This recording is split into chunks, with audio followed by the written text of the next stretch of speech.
Honorable Molefe, so I like the way you've asked your last question.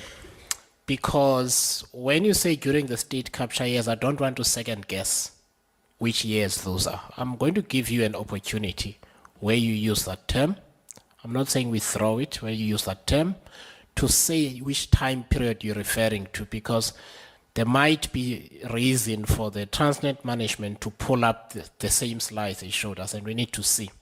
So the way you referred to your last question, gave time periods, please do it for when you spoke about the state capture years. So, Chair, I don't know what state capture years is. I just heard it.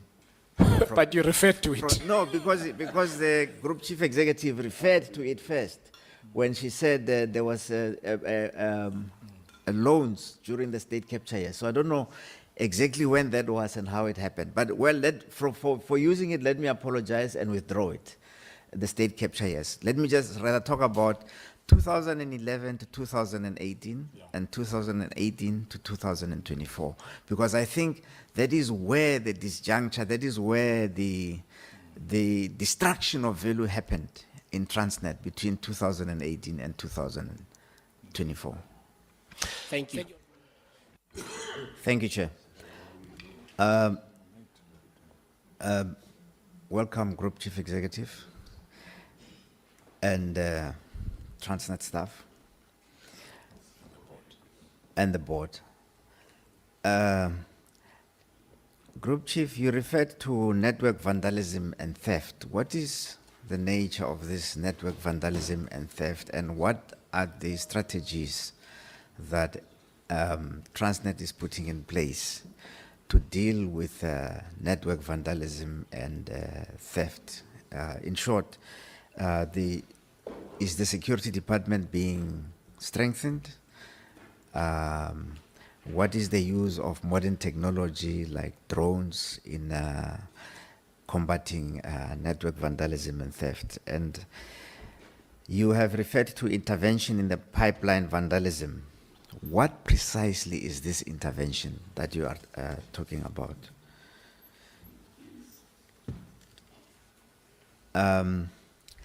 The story of Transnet is that between 2017 and 2024, the amount of goods transported by Transnet has declined from 226 million tons to 150 million tons.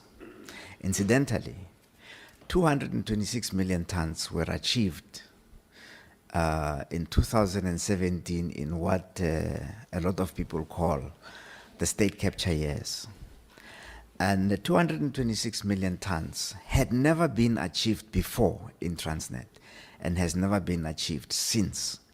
I heard you refer to debt relating to state capture and so on. But the fact of the matter is that the performance of Transnet was at its best.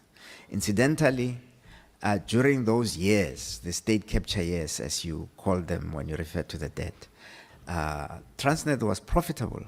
It reported profits between 2010 and 2018.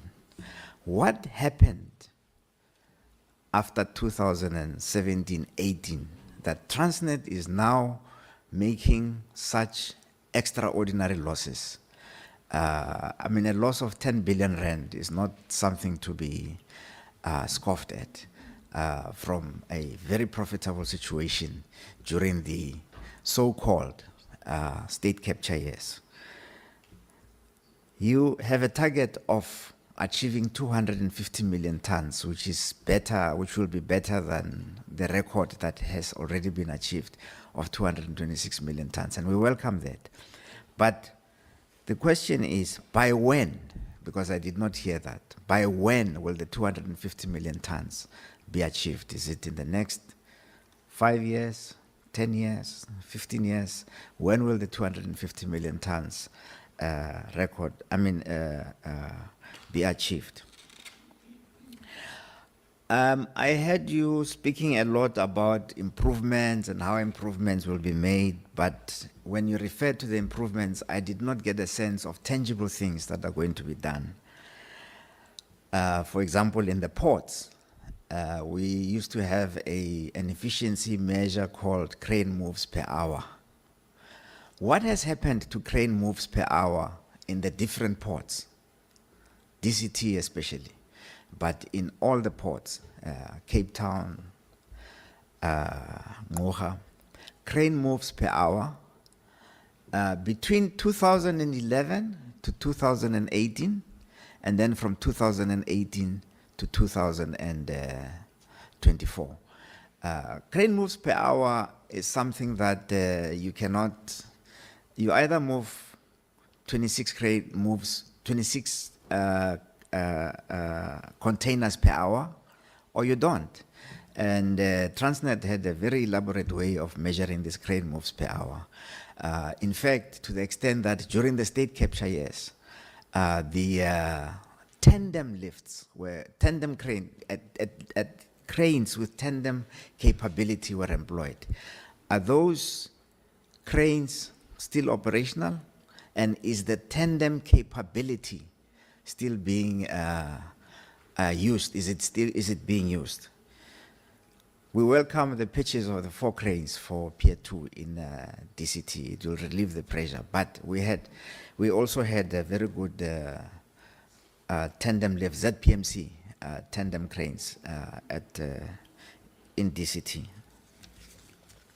Honorable Molefe, can I ask that we kind of keep some to a next round? Yes, I'm Please. I'm just. Is that the last one? For now? Penultimate. Yeah, okay. Okay. I see that operating expenditure is up by 5 billion rand.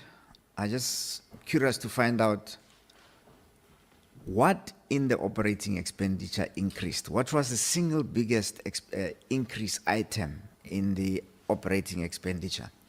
And finally, referring to OPEX, because I said this is my penultimate question. It refers to what the minister was talking about, which is maintenance.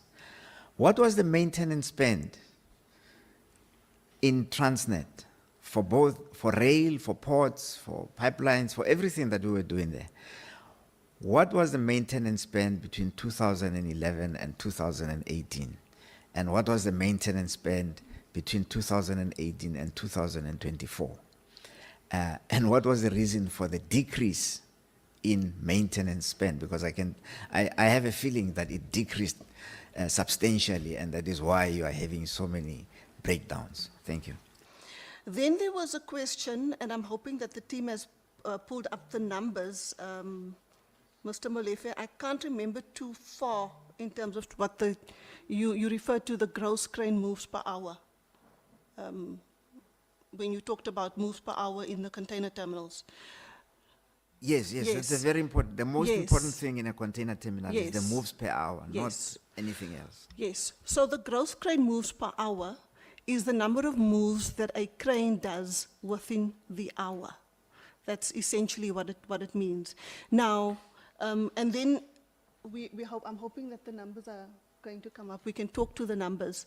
The terminals across the board are not meeting those targets. They're not meeting the performance targets in respect of gross crane moves per hour, neither are they meeting.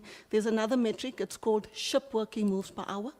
It is a combination of the number of cranes that you are actually deploying on a vessel at a particular time and the moves that is done by those cranes in that particular hour. So for argument's sake, a single crane can do, Mr. Molefe mentioned, Honorable Member Molefe mentioned 26 moves per hour. If you're putting 2 cranes or 3 cranes on a vessel, it essentially means multiply by 3, removing some factor for the theory of constraints, essentially, diminishing returns. So that's how the numbers work out. We can provide the numbers. I'm hoping it comes through for the period specifically 2011 to 2018, and then 2018 to 2024. Unfortunately, Chair, I did not expect us to be providing those numbers to the committee today, but it is available. Then Honorable Molefe makes the point, I'm just dealing with the questions that I think I can respond to, makes the point about the tandem cranes that were purchased for DCT Pier 2. Tandem cranes are cranes that should be able to, under normal circumstances, move 4 containers at a single time. So there's in government and SOCs, there's a lot of abbreviations and jargon. So Yes. can you, DCT Peer 2, can you All just right, yes. say that in full? Okay. For the members, and then you can thereafter. My apologies, my apologies. It is Durban Container Terminal. In Durban, we have 2 container terminals. The one is called Pier 1 Container Terminal. We established that terminal towards the end of 2006, 2007. The main container terminal is what we call Durban Container Terminal Pier 2. So it handles most of the container volumes that come through the country. In, I forget the year, but I think Honorable Molefe will remember, we had purchased 7 tandem lift cranes from ZPMC. At the time, there was a case made that if we buy these tandem lift cranes, that it would substantially increase the performance of the Durban Container Terminal. The challenge, Chair, is that when those tandem cranes, it's not purely about buying cranes. You also have to buy the backup equipment that supports these cranes. So when they bought the tandem lift cranes, when you drop, essentially it means you're going to drop 4 containers, and then you need backup equipment that's going to pick up 4 containers, right? Or you need to have the right. So what we did at the time, Transnet bought twin lift straddle carriers that were supposed to support that. The challenge is when you have a misalignment between your backup equipment and your craneage, you're not going to get necessarily the performance that you require. Now, at the time, and in fact, I can speak to it because I did the study. In fact, I was requested to do the study post the purchase as a post-implementation review. Worldwide, at the time, the utilization of tandem lift cranes was probably around 22% worldwide. I'm not sure if that's changed much today. For the most part, container terminals around the world would utilize twin lift cranes. They would try to increase the utilization of twin lift cranes. Twin lift cranes are cranes that pick up 2 containers at one time. And for the most part, that seems to be the standard. Twin lift cranes will pick up 2 containers at the time. It is then easier to also support twin lift cranes with backup equipment, whether it be rubber-tied gantry cranes, RMG cranes, or container cranes. So, Mr. Molefe, the tandem lift cranes have not delivered the performance that is expected of it. It is not being utilized to the extent that it should be utilized if you have the necessary equipment to support it, but also if you, because it depends on what is on board the vessel, you have to be able to pick up 4 containers at one time. If they're not all intended for your terminal, you will not be able to pick up 4 containers at a time. I'm just giving you a roundup of tandem lift cranes. Can we, the single biggest increase item in the OPEX, I believe, is the provisions? Is the provisions for the litigation for NATREF, which is the 4.8 billion that we've had to provide for. That's the single biggest. We did also have an increase in personnel cost because the way the shifts were running, and it's been running like this for many years, we've actually been non-compliant with some employee legislation, which we've had to correct, and we've had to increase our personnel within the container terminals where we started to do that by employing a 4th shift. So you've seen an increase in the numbers in the container terminals. The maintenance spend in transit over the period, I'm going to leave that to the finance people to answer. Correct me, CFO, but provisions are not part of OPEX, are they? They are, sir. They are part and parcel of operating Because I saw costs. that when you talked about the EBITDA and the profit, the jump from EBITDA to a low profit was a provision.